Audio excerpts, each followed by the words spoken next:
Hey Raghunath, tell everyone about our Patreon community. Sure, Kaustubha.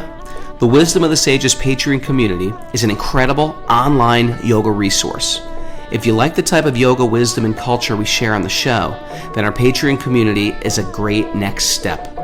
This is a listener-supported podcast, and any level of sponsorship will unlock a wide range of live and archived classes, talks, and even workshops.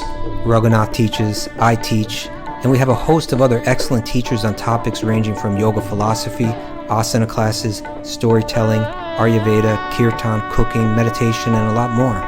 We even have an incredible online Bhakti 12-step recovery group. So if you want to check it out, go to patreon.com/wisdom of the sages. All right, let's get it on. Om Namo Bhagavate Vasudevaya. Om Namo Bhagavate Vasudevaya. Om Namo Bhagavate Vasudevaya.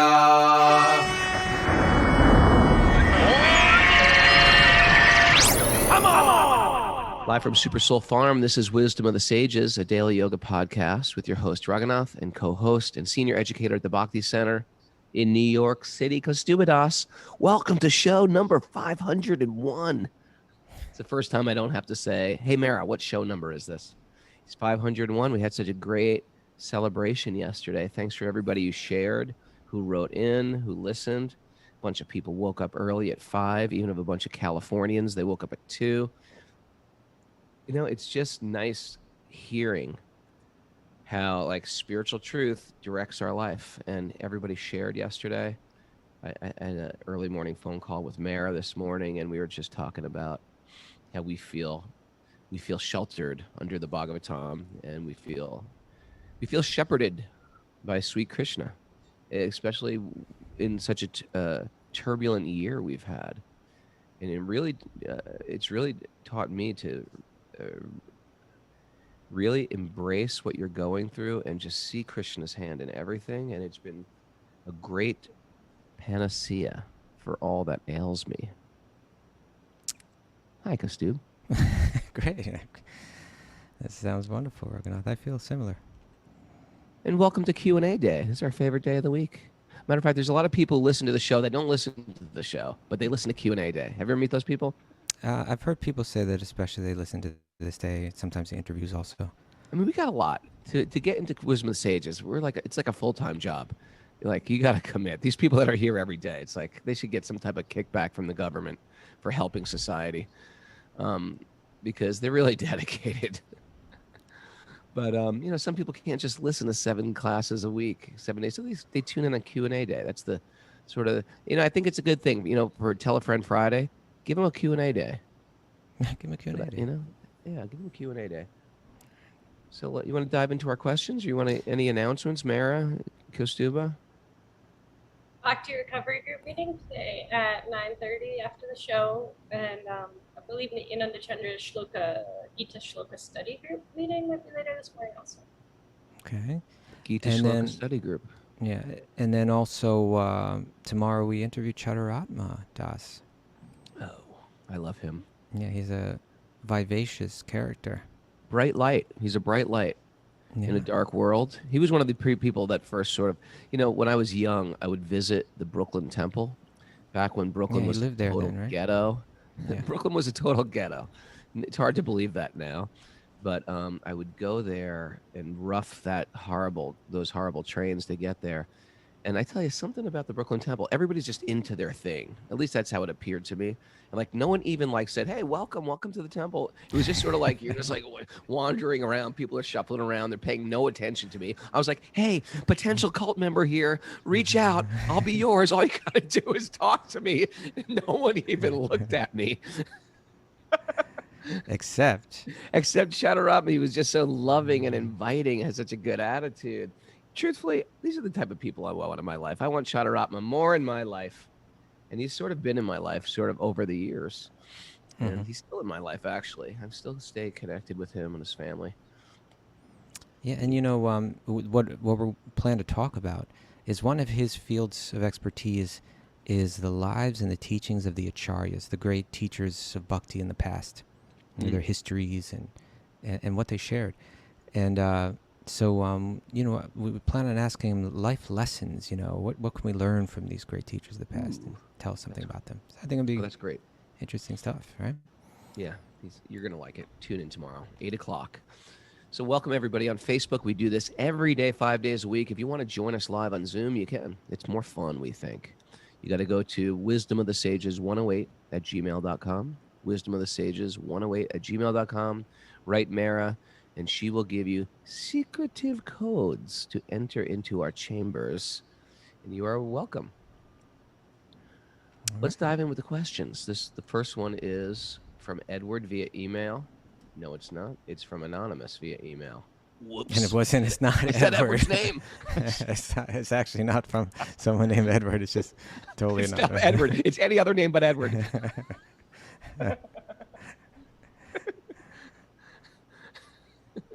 Oh boy, this is from Anonymous. Truly, it's Yeah. not from anyone named Edward. I swear to God, it's not anybody named Edward. Okay. Okay. Congratulations on reaching your 500th episode. I hope there are many more to come. I am an other and never miss a show. Wisdom of the Sages has become part of my daily life, and I appreciate being able to hear you present and explain wisdom regularly in a way that is accessible to those of us who are new to the tradition. Thank you. My question is relating to lust and desire, particularly of a sexual nature. I'm a male, and I struggle with thoughts of sexual desire. I used to have a porn habit, but I have been able to greatly reduce my consumption and can now take it or leave it. However, in my daily life, for example, when driving, I can't help, quote, check out women in the street as I drive past, especially in the summer when women are dressed in revealing clothing. My mind is disturbed and I am filled with desire. I feel ashamed of this. I've been trying to think of higher things and develop Krishna consciousness. I understand that ultimately no real pleasure can come of satisfying these desires, and that to believe otherwise is maya or illusion. I do not wish to have these types of thoughts and behaviors, but feel hardwired and unable to control my carnal mind. Can you recommend any strategies for me to use to help bring my mind to higher things and away from these carnal thoughts? Thank you in advance. All right, Beautiful, so we're real yeah, question. Yeah, we're both going to tackle this one, right? Yeah, why don't you go first? All right. So yeah, thank you for the question. And it's it's a very honest question, and it's something that most men on one degree or another struggle with. And I was thinking right off the bat that this is not like something that you just flip a switch. The point is, like, why do I want to become free of these desires? What's the point? Is it because it's sinful and I'm going to go to hell because of it? What is the motivation? And I think a way that you can try to frame it, the way the Bhakti-yogis frame it, is the idea is I want my heart to be entirely pure of any selfish desire, because it's that type of, you could say, like heart of gold, right? That can be offered to God. Or you can look at it that way, or you can say that God will reside in, right? That's what he finds attractive, is that type of love that's separate from any kind of separate desire. So we're looking for that type of pure heart. You could say pure mind, you could say pure heart. But this desire or this lust that you're talking about, the Gita will say, like if you go to the end of the 3rd chapter of the Bhagavad Gita, it's going to say that this lust, it exists in the senses and it exists in the mind. But in text 341 of the Bhagavad Gita, Krishna says, therefore, he says, tasmat tvam indriyan yadau. Adau means in the beginning, right? And indriya means the senses. And he says niyama, right? Niyamya bharatarshibha. So regulate them, right? He says, therefore, the mind is far more subtle than the senses. So therefore, begin by regulating your senses.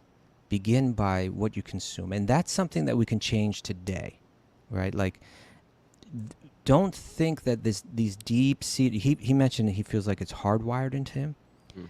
Don't think that that's going to go away in an instant. Rather, think of it as your lifelong goal, right? It's something that you're working towards. It's a major project that you're working towards, to developing this kind of complete Krishna prema, nothing but pure love for God and for every living being, and without any desire to exploit this material energy in any form. That's what we're working towards.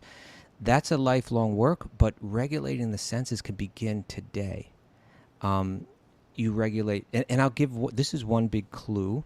It's something that people may not normally think about. It's something that we've mentioned on the show before, but it's big. And that is, we talk a lot about regulating the media that we take in, what we watch in forms of, in terms of films, or, the books that we read, or the music that we listen. All that stuff's really important. And you want to regulate that too. And that can be done cold turkey, like I'm stopping today. Or it can also be done gradually. Like I'm going to I watch a lot of television. I'm going to start to watch less. Or I watch a lot of television. I'm going to start to be concerned about what I watch more. And I'm going to begin to turn, tighten the screws on this so that I'm improving, elevating gradually. The Bhagavad Gita uses this term, shanai, right? Gradually, step by step. That's one way to regulate the senses. And another way is cold turkey. So both can be fine. With porn, go cold turkey, right? Like right off the bat, you want to do that. Don't watch it. It's really powerful, and it's really harmful for practicing bhakti. And with other things, you may start to more gradually turn, tighten up. But the other thing that we consume that's real important in this regard is food, what we eat. It's subtle. It requires some faith to believe that this is real and important. But the yoga tradition tells us that when you cook food, the consciousness of the cook is cooked into the food. And you see Mary, she's nodding. She's like, she knows this is true. Yeah. And so therefore, especially cook and eat your own food, or eat food that's cooked by people that have pure hearts and are pure-minded and are doing it in a pure way. It's very important. If you keep eating food cooked by people that aren't trying to regulate and improve their mind like you are, you're making life much harder for yourself.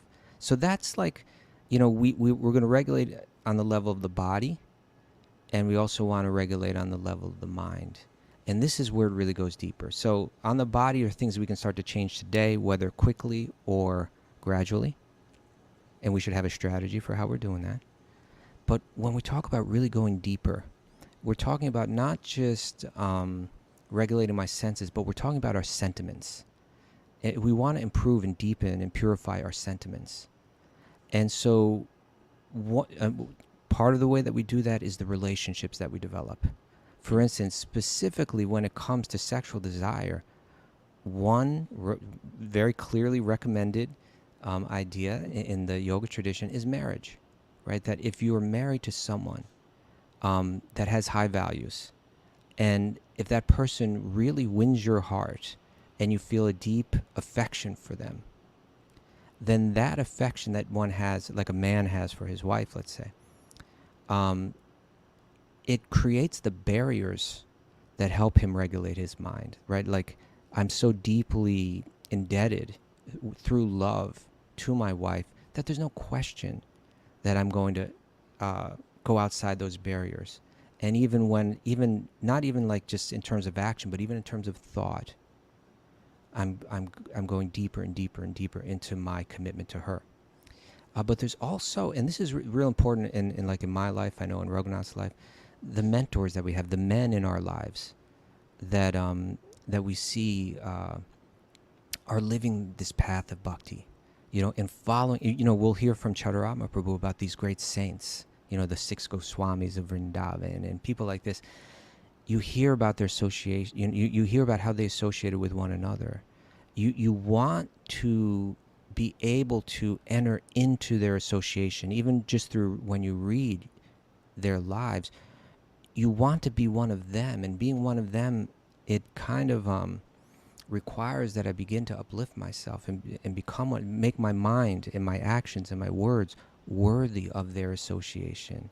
And so when that becomes one's goal, this pure bhakti and following in the footsteps and entering the shelter of these great teachers and these great examples, whether they're from the past and also very important that in our own lives, then it inspires one. It inspires one to live a pure life and have a pure mind. And so that becomes really important. And then I would say just a couple more things. We really want to develop this desire to see the soul, not the body, but to see the soul in every living being. The bodies we're going to see for sure, and we recognize the bodies as Krishna's energy, right? If there's great beauty in one of those bodies, we say that beauty belongs to Krishna. It doesn't belong to me, right? That's like Sita belongs to Ram, doesn't belong to me. Not only in my actions, but even in my mind, let me let it go, right? I don't have to hate it. It shouldn't turn into something like some kind of... misogyny. Yeah, misogyny, some kind of anger towards the person that possesses that beauty, right? But it's like, no, but that beauty belongs to... It's beautiful, wonderful, fantastic, and it belongs to Krishna, not to me. It's not for me to enjoy, right? Separately from God. So in order to get there, I really need to begin to relate to every single person as a soul, right? As a soul that's passing through that body. And if I'm going to cultivate that, I'm going to probably, like, the first obstacle is, in terms of when I see a body and I think of it through lust. So when that arises, then it's not just like, this is sinful, this is bad. It's like, I want to see not this. You can pray. I want to see the soul in this person. I want to see the soul in everyone. Please help me see that soul in everyone, that. And when we come there, when we get to that level where we're beginning to let go of thinking of exploiting all of the material energy, all the bodies for ourselves, it's only from that platform that we get to that deeper understanding of what pure bhakti is, what pure love is. When we have to read about this. We have to read about Krishna's relationships with his devotees in Vrindavan, in the purity of the love, even in that conjugal way, right? Like even in that romantic way, that actually becomes really important to understand the purity of the love between Krishna and the gopis, right? We have to, when you read about it and it's explained by people that truly understand it, you see the purest love that exists in the most condensed form, and you have reverence for that. And when you get a clearer picture of that, then your own lusty desires, you begin to understand how that's the complete opposite, right? And it develops the desire in you. That desire has to be churned. That desire, day by day, right? That desire has to be strengthened and intensified. That's what I want. And in order to get there, I need to leave everything else behind. And I just want to share one verse. This verse, if you interpret it the wrong way, it could sound misogynistic or something like that, or at least let's say like it's coming out of repression. But listen to it carefully. This was a verse spoken by a great king, Yamunacharya. And do you know the whole story about Yamunacharya, Raghu? Like his life story. Do you know much about that? I read it once. I don't remember it. He in his youth he was very saintly. He was raised to be one of those saintly kings. They're like they're rulers, but they're also like great devotees and super dharmic and everything like that. And he had that, but when you're the king, you're given all this opulence, all this wealth, all this fame. These kings would have many wives, beautiful wives and everything. And he just, at a certain point, he got lost in that, and he left behind his dharma and that bhakti that he had cultivated. And he just kind of got lost in the materialism of it all, particularly, sexually, when those kind of opulences are offered, when one can easily get lost in that. And, but there's the story is that there was one sadhu, one sage, that knew of him previously and saw that he had slipped away, and he wanted to help, and he had his strategy. Do you know do you know this story? I can't remember. I didn't even maybe I didn't read the backstory of Yamunacharya. Yeah. So okay. Well, not everybody knows this story, but this sage had no access to speak to him. He said, if I could just speak to him and remind him, of who he was, maybe he would change, and so what he did was he found this special kind of like spinach, right? The special green.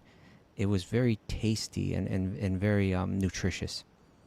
And he found out that the king really liked that, but it was very rare.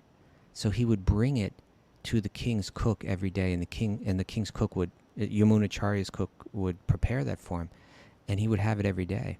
And then one day he didn't bring it, so he got him all accustomed to it, and then he cut it off. And then the Yamunacharya said to the cook, well, "Where's the spinach today?" And he said, "Well, this sadhu brings it every day, but today he didn't bring it. I don't know why." And he said, "This is where you get this? Some sadhu brings this to you? Who is this sadhu?" He says, "I don't know. He just brings it every day." He says, "What is his purpose in bringing it every day?" He says, "I don't know, but I'll find out." So the next day when he came, he said, "The king missed your spinach yesterday, and he was wondering, why are you bringing this every day?" And he says, "It's because I want to speak to him." And then they brought that message back to the king. The king said, "Well, let me speak to him." And then that sadhu said, "Don't you remember? Don't you remember? We need you to be that saintly king. And I'm watching you getting lost in materialistic life and buried by lust. I'm asking you to please come back." And Yamunacharya became inspired at that point. And he went on to share so many deep, important books and important instructions on bhakti. But one verse that he's famous for is, it goes, "Yad avadhi mama chaita Krishna padara vinde." Since my mind has been engaged in the service of the lotus feet of Lord Krishna, nava nava rasa Dhamman yudyatam rantam asit. And this is the point, right? It's not like we have to develop that higher taste, and you'll easily let go of the lower taste. So he said, since my mind has been engaged in serving Krishna and been absorbed in Krishna, I've been enjoying Nava Nava Rasa, newer and newer tastes that are arising in me. That's what we need, right? Like, that's what's going to make the difference. We need newer and newer, beautiful tastes of bhakti to arise in our heart and arise in our mind. And then he says, and whenever I think of my past life of indulging in sex, right, in total ignorance, thinking I'm the enjoyer, thinking all the material energy is meant for my enjoyment, he says, my lip curls and I spit at the thought. Right? So when he had that higher taste, he let go of the lower taste. And really, that's what it's all about. So regulate our senses, careful what food you eat, careful what media you take in, right? Being married to a good person is going to be very helpful. Find those mentors in your life that are living that and inspire you in that way. And pray and work every day to see the soul in everyone and not the body. And hear about, regularly hear about the pure love of Krishna with his associates in Vrindavan, and feel inspired to taste those higher things. Okay, Raghunath, and please you share more, because I need to hear your instructions on this. You covered a lot of good stuff there. I'll just add on to it a little bit, just to not go on with it that long. But if you join late, the question is about how do men control their lust. I like this mantra: think it through. Think the whole damn thing through. Think it through, people. When your mind goes to lust, think it through. It is like a series of actions that, like, what are you going to get out of this? Really think, what are you actually going to get out of this? And something like random sex, cheap sex, things like that. If you actually think the thing through, you know what I do? I on Instagram, I subscribe to a hashtag parkour. You ever followed parkour? No. It's very interesting. People are just fearless. They do things. They jump from building to building. And it's like, I would never do it. I like the idea of physical things and challenging your body, but you got to think it through. You're like at the precipice, like of a building, jumping hundreds of feet in the air to another building. And it's like, okay, you made it. How many times before you don't make it? There's no margin to screw up. And illicit sex is the same thing. There's no margin to screw up. And you're on a slippery slope. And I know, and it seems so natural. It seems like you're hardwired to it. We're actually not hardwired to it. The body is hardwired to it. When you repeatedly identify yourself as a spirit soul, you sort of throw a wrench in the spokes of the wheel. I'm a spirit soul. I'm not an Italian American guy. If you keep calling yourself a guy, then you're going to start acting like a guy. You're a spirit soul. What to speak of, keep calling yourself an animal. Hey, we're just animals. No, you call yourself an animal, you're going to act like an animal. If someone says, guys sometimes say that to me. If they say, look, dude, we're just animals. If they do that to me, I bite them. Yeah, you want to know? Okay. Really? Bite them and I run in the woods. Bite them, scratch them, and run in the woods. So we have to start calling ourselves spirit soul. We have to think these fantasies, so to speak, through. And we have to understand on that slippery slope, there's repercussions that happen. There's unwanted pregnancy, and then you have to deal with that, which is a whole thing. It's a whole can of worms.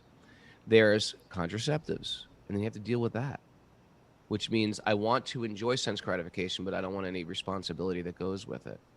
So it's difficult, and culture makes it more difficult. The line in the sand with men is absolutely no pornography. Absolutely no. You draw a line in the sand. I don't go there. And if that's a problem, that's understandable because they've made it so easy in this information age. Means you need to actively, like now, reach out to people who can help you. There's a men's 12-step recovery group. You're not alone in this problem. This is a very common problem for men.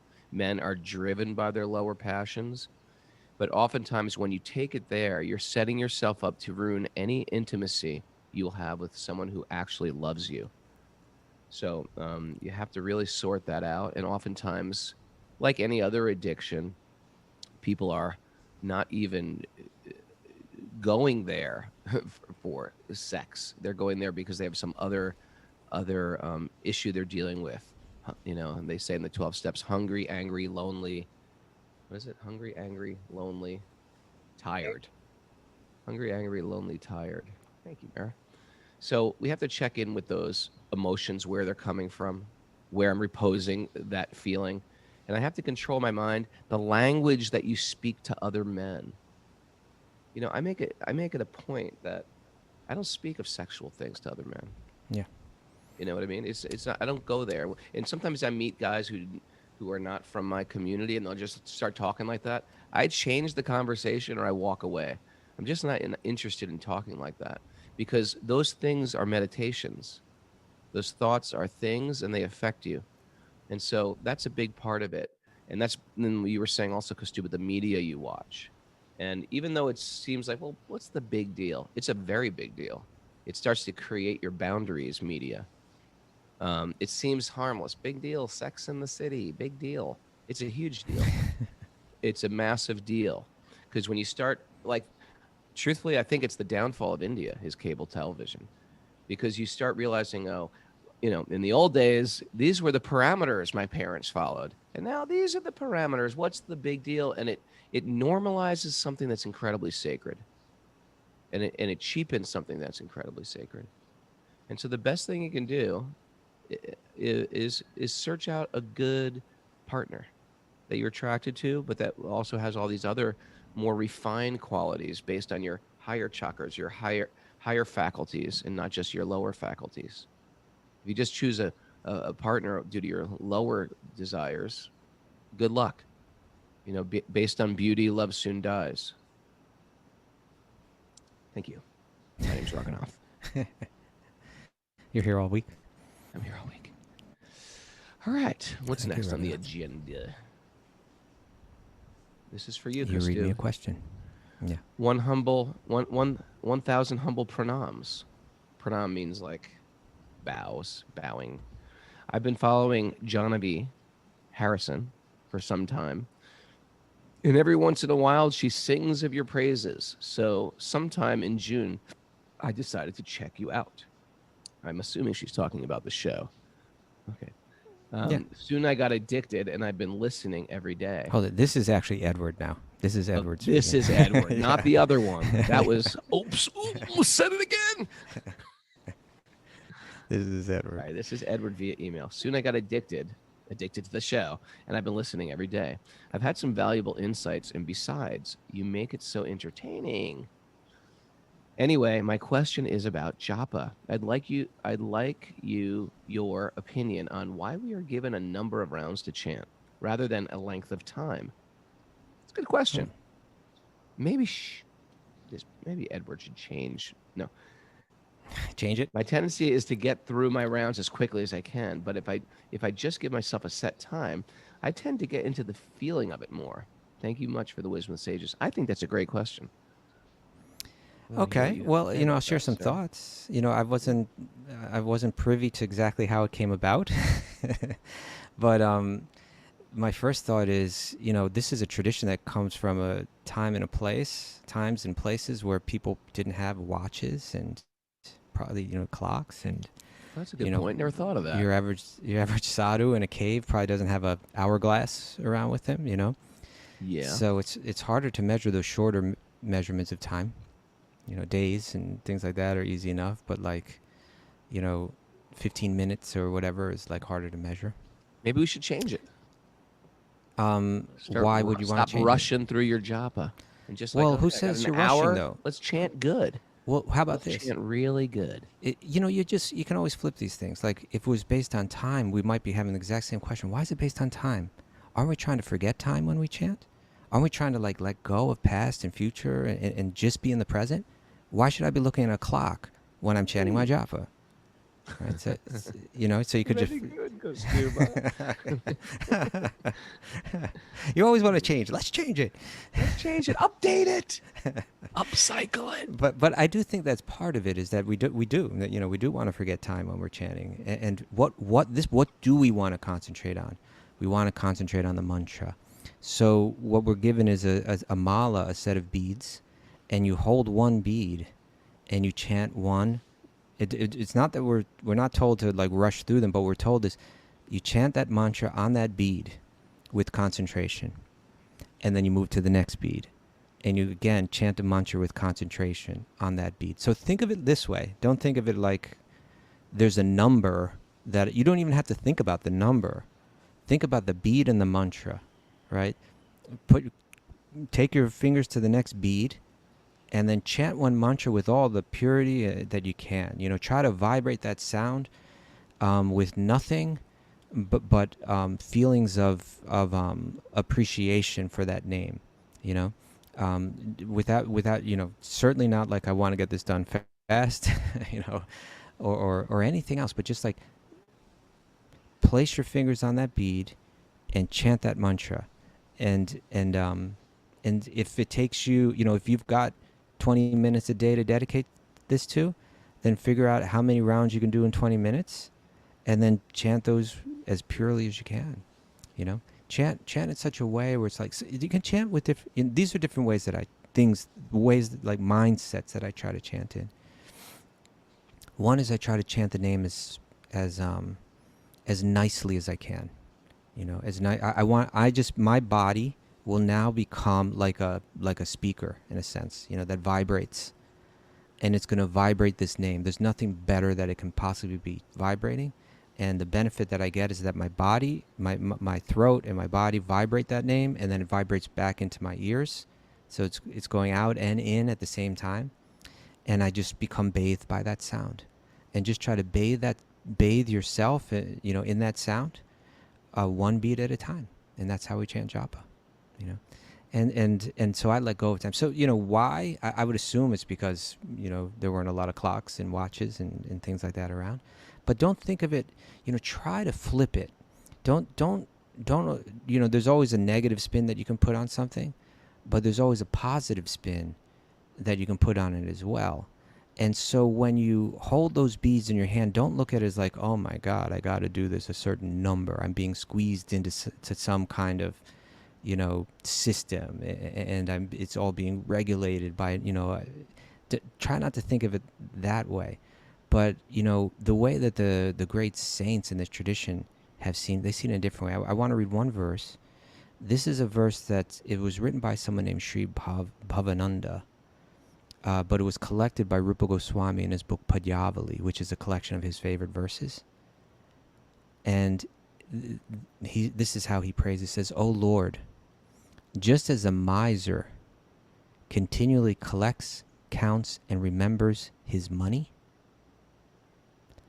in the same way, let us continually collect, count, and remember your holy names." Right? So think of this holy name as your greatest treasure. And each one of those beads is like you're just relishing that treasure that you have, like the way that a miser would count his money again and again, something like that. So put a positive spin on it. I know other great saints have said it's almost like I should have went and found it, but there's a prayer where someone's praying that just like if you have a love letter from someone and that's at a great distance, and you read, or maybe you and you read them again and again and again, just going over them again and again and again. In the same way, you go with that name on those beads again and again and again. You chant that name, you relish that name, you absorb your mind and your heart in that name. So put a positive spin on it. Try not to think of it in a negative way, but think, it's a beautiful practice. Get a set of beads that's special to you. I got my beads from silvertulsimala.com. What is it? silvertulsimala.com, or right? Silver Tulsi Mala. And but a set of beads made out of this holy wood, out of the tulsi, and it's made with great care, and those beads become dear to you. They become special to you. They become your treasure, like they become, and you feel like this is a special thing when I pick up those beads and I count the manchas on those beautiful beads. Let that become your treasure, not like your tedious chore, but like the treasure of your life. Okay. Hope that's helpful. Nice Edward? way to put it. All right. You ready for one, Raghu? Hit me. Hit Okay. me. This is coming from the skate monk, Uddhava Sandesh. Skate monk. Yep. He says, in the purport to the Tattenu Kampam verse, Srimad Bhagavatam 10:14-8, which is a verse that we quote here often, which says, when one tolerates all the difficulties that they're going through, saying, I probably deserve much worse, but from the core of their heart offering obeisances to the Supreme Lord, at the same time giving their body, their words, their mind, making it all an offering. That person, but through that, they become eligible, or you could say liberation becomes their rightful claim. And so he says, in the purport to that verse, it is said, one who simply remains alive in Krishna consciousness becomes eligible to receive the mercy of God. I've always appreciated this phrase, although recently I've been noticing my mind use this idea as a justification to continue indulging in activities that aren't beneficial to my ultimate growth. You mean skateboarding? Not just kidding. Is that what you're doing with your time, Uddhava Sandesh? No, I'm not trying to get on your case for skateboard. I'm sure you're finding deep realizations about life on that board, right, Raghu? Yeah. Okay. But he says, so he's saying, if I think that way, if I'm just keeping my Krishna consciousness alive on some level that's good enough, then I may indulge in activities that aren't beneficial for my ultimate growth. So he says, I've also heard devotees perhaps justify themselves by saying, that's just where I'm at, Prabhu. Therefore, my question is, how can we continue to make progress in bhakti without being overly hard on ourselves? On one hand, beating ourselves up can lead to unnecessary amounts of guilt and shame. But on the other, so-called self-acceptance can lead to remaining attached to things that are holding us back from thriving. Any thoughts would be appreciated. Udi, the skate monk. He was a monk. Uddhava was a monk, and when you're a monk, you cut out every type of extracurricular activity from your life for the most part, and you're just incredibly focused. And that's the win as a monk. When you're a householder or working towards householder or working in the material world, I think you have to see your life in almost like a general would see a war. There's a much bigger picture. And I know because I was a monk, and then as soon as I got married and I had small kids, and I couldn't do all the things that I necessarily loved to do because I had responsibilities. And sometimes I'd go to kirtan with 2 little kids in my arms, and I just want to sit there in peace in the kirtan. And one kid is crawling off, and one kid's, wandering away or screaming or says, I'm hungry, or you got to change a diaper or something like that. It's like, why is this so frustrating? Can't I just sit in peace? And the idea is that there's a bigger picture in spiritual life, especially in the household or ashram. Once you escape monk, wait till you throw a kid in the mix. That's a whole, first of all, you're not even married yet. Wait till you get married. That's a whole separate thing. Then you throw a kid, a couple kids in the mix, and our spiritual life has to be seen in a much bigger picture. So brahmachari life or the monk life was good, and it's good for like grounding you into essential, figuring out your true north on your compass. The grihastha ashram is filled with tacking back and forth like a sailboat. So you have a speedboat and you have a sailboat, and to the degree that you get your hands in the material world, it can be a little diverting. And there's a way to be in the material. It's not like everybody was monks in Vedic culture. If you study the lives of great kings of India who were very focused on God, very connected in their dharma, they also had tons of activities, including skateboarding probably. They had tons of activities. They were massive astrologers, mathematicians, artists sometimes. But within parameters also, when we start getting into things that can be a little degrading, you got to be careful. And so keep the consciousness high, see the bigger picture, and know what's ideal. There's the speedboat and there's the sailboat, and the sailboat tends to tack a little up, a little down, a little up, a little down. But as long as that compass is set towards Krishna prema or pure devotional service, then even as you go down or up, it will lead you to the same place. I don't like that mantra, Prabhu, that's just where I'm at. I don't like that. And I wouldn't chant that mantra even if other people do. But don't be hard on others. If you want to be strict on somebody, be strict with yourself. You don't have to beat yourself up, but you have to understand we still need some parameters within our life. It's just going to be maybe a little wider than where you were at as a monk. It's a very tricky transition, going from monk to sort of being in the material world, but not falling into the old traps that you were caught in previously in the material world. It's and all transition is tricky. Even in yoga, triangle pose is good, half moon is good. Going from triangle to half moon, a little tricky. So transitions in life are tricky, and that's where we sort of take shelter in a community, in our teachers, in the Bhagavatam, in the holy name. And I think the fact that you're even asking these questions is great, because I know Udi, he wants to have a high standard, and I think it's still accessible to where you're at, but you just don't want to dip over the edge, and that is the slack line we walk when we're not living in a cloistered environment. Thank you. You're welcome.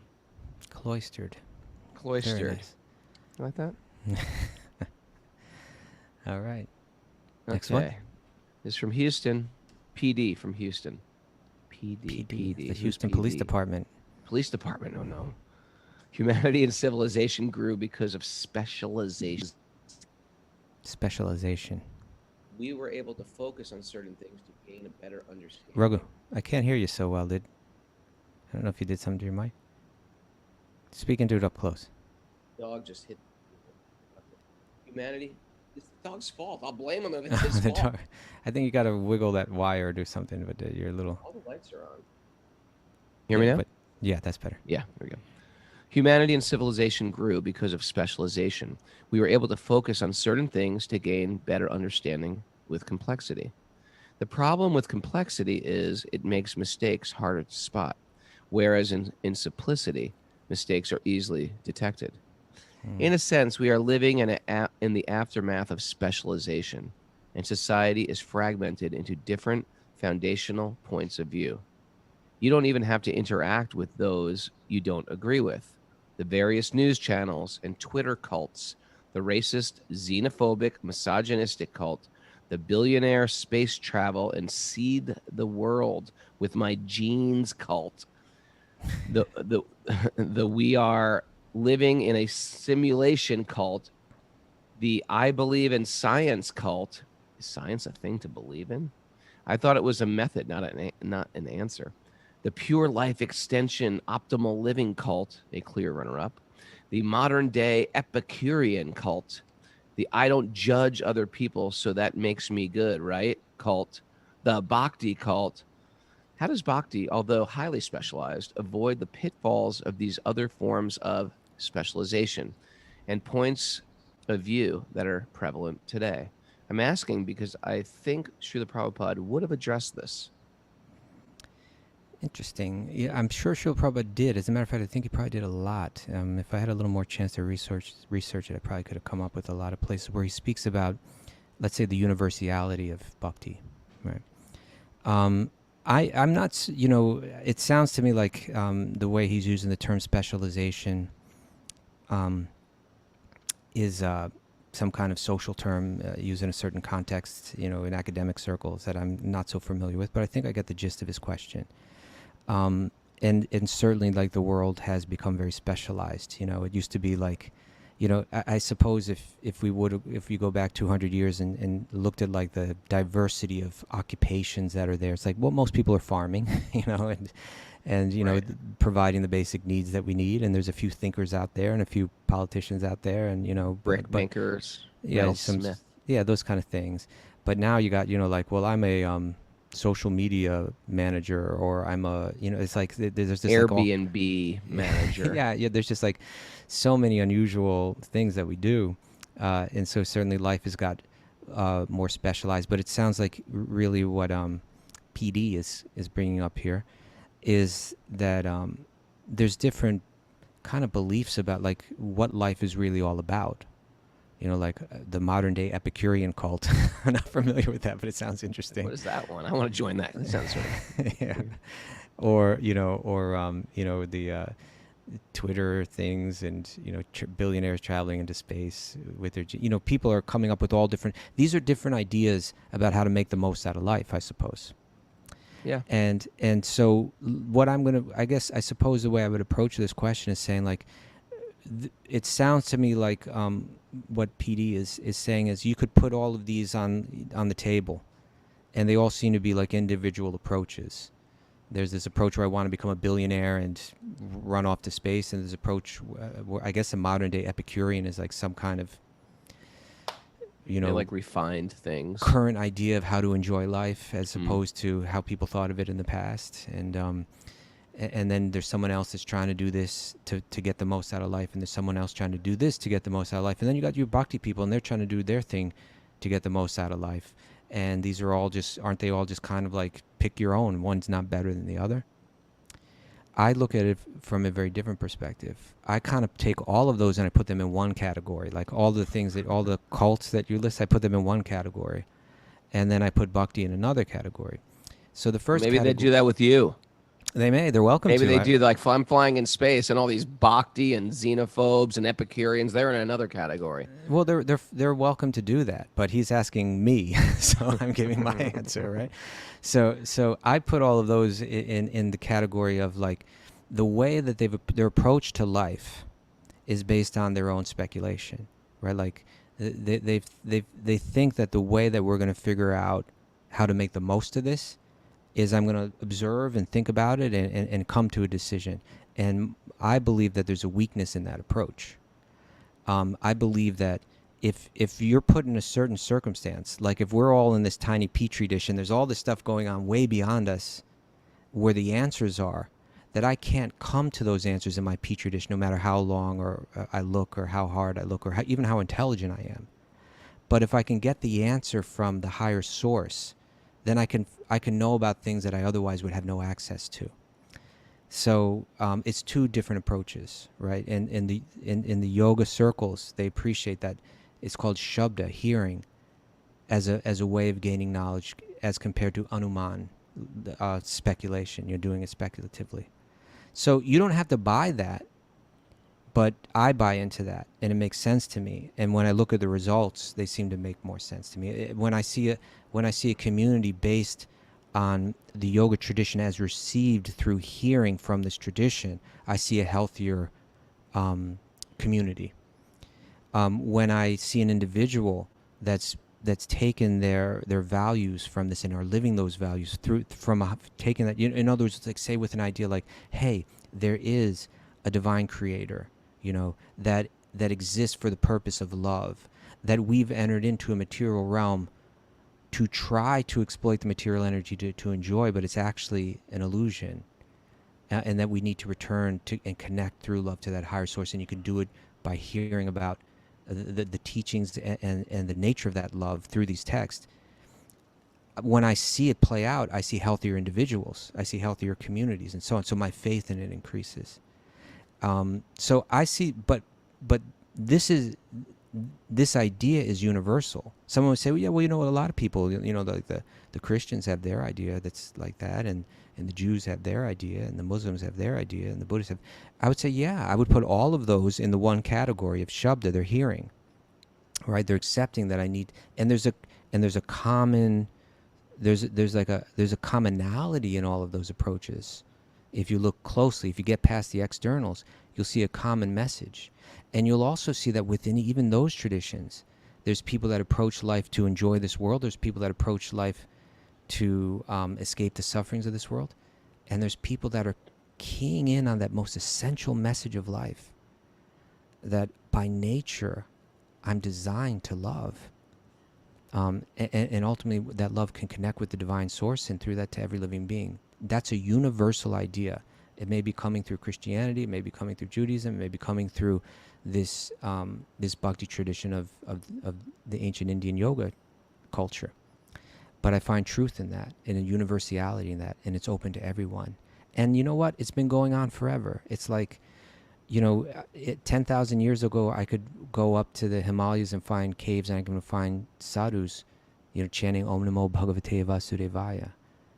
And 10,000 years from now, I'll be able to do the same thing. And it's happening right now as well. Whereas the modern Epicurean idea or the billionaire trying to fly into space, these things come and go. They come and they go. This is something that's passing the test of time, and that people continually go to, and they find value under, no matter how the external situation has changed. It's something real. It's something universal, accessible to everyone. And by focus on it, one derives the highest results. There's an interesting verse in the Bhagavad Gita. This is text 241. Krishna says, those who are on this path are resolute in purpose, and their aim is one. Right? That's simplicity. If you want simplicity, that's simplicity. You're talking about specialization versus simplicity. This is a very simple approach, right? Their aim is one. O beloved child of the Cruz, Arjuna. And he says, the intelligence of those who are irresolute is many-branched. One day I'm into modern-day Epicureanism, and the next day I think, where can I find my happiness? I'm looking all over in all these different ways. I'm into the very simple approach, right? I have a source. It's like my root. I need to reconnect with that root. Various spiritual traditions have understood this and are doing it in a variety of ways, but always with that one purpose. They're resolute in their purpose. And so that's how I see it, that bhakti is universal, that bhakti is timeless, it's eternal, it's our nature, it's our dharma, it's what we're designed to do. And you don't have to believe that, but you could experiment with it, consider it, give it some thought, and you might find that it works. All right? Nice. All right. I think we We're got all in one cults. more. We're all in cults. Yeah, We're all in just different cults, but the cult of bhakti sort of, it purifies the mind, it purifies the character, it purifies the consciousness. So no matter what and we're all going to go through stuff. No matter what cult you choose, we're all going to go through stuff in life. The cult of bhakti helps you deal with the pain of material existence. Other cults might be, it's a fun thing. I want to do this. It seems like there's pleasure. How do you deal with the pain in life? I'm going through a great amount of what would be pain. And I'm going through a divorce, and it's painful. And I will say that I thank God for the community and the culture and the Bhagavatam every day. Because I feel like, and for the guidance, I was talking to Raghunath Swami on the phone yesterday, and I just don't have animosity in my heart. And animosity in the heart and resentment in the heart, it would makes life miserable. It would make life miserable. No matter what other cult you're in, if you have animosity in the heart, you're not going to be happy. And the soul deserves to be happy in this lifetime. You know, that's what drinking, intoxication, porn addiction, none of that stuff will make you happy. And what other cult is dealing with controlling the senses and controlling the mind? If we really want joy, it's not whether we're doing parkour or skateboarding or, you know, love NFL football. If you really want joy in life, you got to control your senses and your mind and your passions, period. And then if you want to do something else out there in the world, that's fine to even mix up with those cults. I like martial arts. I like, you know, the physical yoga. I like, you know, things like that, but gardening. But if the mind and the senses aren't in control, this is the essential cult to join first. How about that?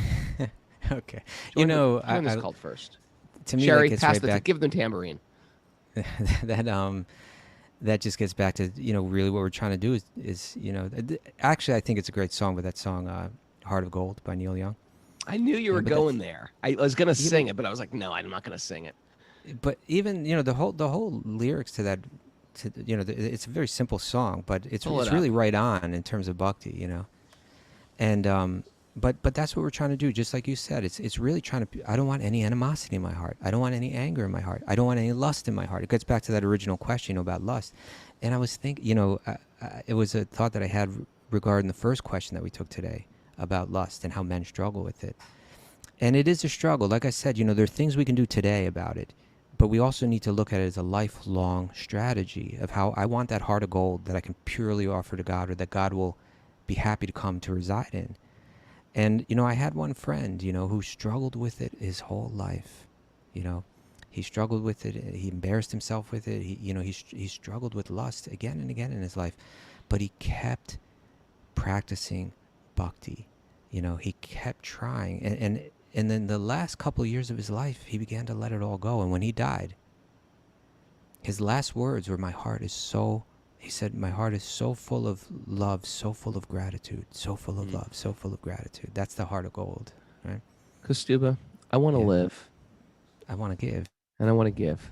And I've been the miner for a heart of gold. It's these expressions I never give that keep me searching for a heart of gold. And I'm getting old. And you're getting old, right. And now this next verse, it's really about, to me, this goes to the question that was asked by PD in Houston about like specialization and all that. We're looking here, we're looking there, we're looking all these different things. I've been to Hollywood and I've been to Redwood. I've crossed the ocean for a heart of gold. And I've been in my mind. It's such a fine line that keeps me searching for a heart of gold. And I'm getting old. There you go. It was great. It's a good song, right? You know, I always sang that song. I had no idea what he was talking about. This guy was self-realized. Thanks, everybody, for joining us. We should tell people if they want to send in a question how to do it. Yeah, you send in a question to Mara, wisdomofthesages108@gmail.com. Wisdomofthesages108@gmail.com. And we read them on the show. I'm sorry, we had Chaitanya Sansini's. Oh, yeah, next week we'll get to that. Yeah, sometime we'll get it. We'll get to it. If we didn't get to it, we get to it. That's next week. It's at the top of our list, Frank. We got Chaturama tomorrow. Chaturama Das interview tomorrow, and we're off on Monday, right? Yeah, you know, I woke up early today, and I was like, wait a second, it's Sleeping Saturday. Slept in, I hit snooze. Thanks, everybody, for joining us. Thanks, you Zoomers, and thanks, you dedicated others out there. We really appreciate it. I'm going to Mexico, so we're doing live from Mexico after Sunday. And yeah, we're looking forward to it. I'll be in Colombia. And you'll be in Colombia, and I'll be in Mexico? Yeah. And Mara, where are you going to be? I'll still be here in upstate New York. Thanks, guys. Come to Colombia if you want. We tried to bring her. Anyway, we're looking forward to it, everybody. Justin's already hopping around. Justin is It's going the to bunny New hop York over to there. hang out with Ram Roy and the New York City Harry Nam. All right. He's doing the pogo over there.